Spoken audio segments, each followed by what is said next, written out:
ಯಾವ ಪ್ರಸಂಗ ನೀವು ಕೇಳ್ತೀರೋ ಅದೇ ರೀತಿಯಾದಂಥ ಆಸೆ ನಿಮ್ಮಲ್ಲಿ ಉಕ್ಕುತ್ತದೆ. ಮಿಷನರಿಯ ಬಗ್ಗೆ ಪ್ರಸಂಗ ಕೇಳ್ತಿದ್ರೆ ನಿಮ್ಮ ಹೃದಯದಲ್ಲಿ ನಾನು ಮಿಷನರಿ ಆಗಬೇಕು, ಮಿಷನರಿಯನ್ನು ಆಧರಿಸಬೇಕು, ಅವ್ರಿಗೆ ಕಾಣಿಕೆ ಕೊಡಬೇಕು ಎಂಬುದಾಗಿ ಆಸೆ ನಮ್ಮಲ್ಲಿ ಉಕ್ಕಿ ಬರ್ತದೆ.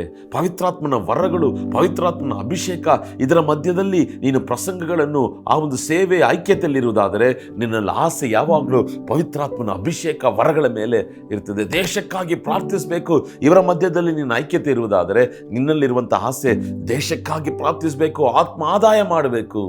ಇಲ್ಲ ಕೆಲವರು ಇರ್ತಾರಲ್ಲ, ಅವರು ತಮ್ಮನ್ನು ತಾವೇ ತೋರಿಸ್ಕೊಳ್ತಾರೆ ಅಲ್ವಾ, ತಮ್ಮ ವಸ್ತ್ರಗಳು, ತಮ್ಮ ಜೀವನದ ಶೈಲಿ, ಅವರು ಇರುವ ಆಸೆ ಮಾಡುವಂಥ ಮನೆ, ಅವರು ಉಪಯೋಗಿಸುವಂಥ ಕಾರುಗಳು, ಆಡಂಬರ ಜೀವಿತ, ನೀವು ಅವ್ರ ಸಂಗಡ ಇದ್ದರೆ ನಾನು ಇದೇ ರೀತಿಯಾಗಿರಬೇಕೆಂಬ ಆಸೆ ಹೋಗ್ತದೆ. ಇದು ಸಾಮಾನ್ಯ, ಲೋಕದಲ್ಲಿರುವಂಥ ಎಲ್ಲ ಜನರಿಗೂ ಸಾಮಾನ್ಯ. ಆದ್ದರಿಂದ ನಮ್ಮ ಬಯಕೆಗಳು, ನಮ್ಮ ಸುತ್ತಲೂ ಯಾರಿದ್ದಾರೆ, ನಾವು ಏನನ್ನು ನೋಡ್ತಿದ್ದೀವಿ, ಏನನ್ನು ಕೇಳಿಸ್ಕೊಳ್ತಿದ್ದೀವಿ, ಇದಕ್ಕೆ ಸಂಬಂಧಪಟ್ಟಿದೆ.